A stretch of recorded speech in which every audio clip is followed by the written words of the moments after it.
एक आदमी ने एक बहुत ही खूबसूरत लड़की से शादी की। शादी के बाद दोनों की जिंदगी बहुत प्यार से गुजर रही थी। वो उसे बहुत चाहता था और उसकी खूबसूरती की हमेशा तारीफ किया करता था। लेकिन कुछ महीनों के बाद लड़की चर्म रोग से ग्रसित हो गई और धीरे धीरे उसकी खूबसूरती जाने लगी। खुद को इस तरह देख उसके मन में डर समाने लगा कि यदि वह बदसूरत हो गई तो उसका पति उससे नफरत करने लगेगा और वो उसकी नफरत बर्दाश्त नहीं कर पाएगी। इस बीच एक दिन पति को किसी काम से शहर से बाहर जाना पड़ा। काम खत्म कर जब वह घर वापस लौट रहा था, उसका हो गया में उसने अपनी दोनों आंखें खो दी। लेकिन इसके बावजूद भी उन दोनों की जिंदगी सामान्य तरीके से आगे बढ़ती रही। समय गुजरता रहा और अपने चर्मरोग के कारण लड़की ने अपनी खूबसूरती पूरी तरह गंवा दी।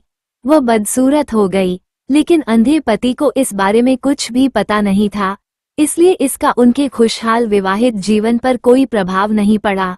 वो उसे उसी तरह प्यार करता रहा। एक दिन उस लड़की की मौत हो गई। पति अब अकेला हो गया था।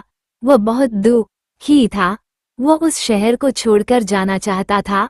उसने अंतिम संस्कार की सारी क्रियाविधि पूर्ण की और शहर छोड़कर जाने लगा। तभी एक आदमी ने पीछे से उसे पुकारा और पास आकर कहा, अब तुम बिना सहारे के अकेले कैसे चल पाओगे? इतने साल तो तुम्हारी पत्नी तुम्हारी मदद किया करती थी। पति ने जवाब दिया, दोस्त, मैं अंधा नहीं हूँ। मैं बस अंधा होने का नाटक कर रहा था, क्योंकि यदि मेरी पत्नी को पता चल जाता कि मैं उसकी बदसूरती देख सकता हूँ तो यह उसे उसके रोग से ज्यादा दर्द देता। इसलिए मैंने इतने साल अंधे होने का दिखावा किया। वह बहुत अच्छी पत्नी थी।